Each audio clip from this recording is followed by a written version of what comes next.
வாழ்க்கை என்ற புத்தகத்தில் ஒவ்வொரு நாளும் புதிய பக்கங்களை வாசிப்போம்.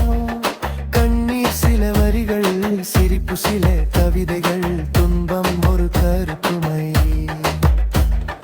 மகிழ்ச்சி ஒரு வண்ண ஓவியம்.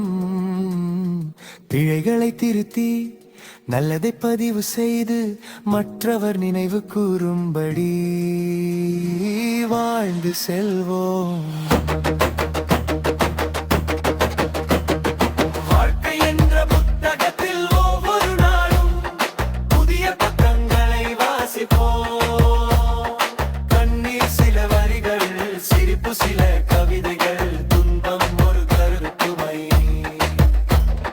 மகிழ்ச்சி ஒரு வண்ண ஓவியம். பிழைகளை திருத்தி நல்லதை பதிவு செய்து மற்றவர் நினைவு கூறும்படி வாழ்ந்து செல்வோம்.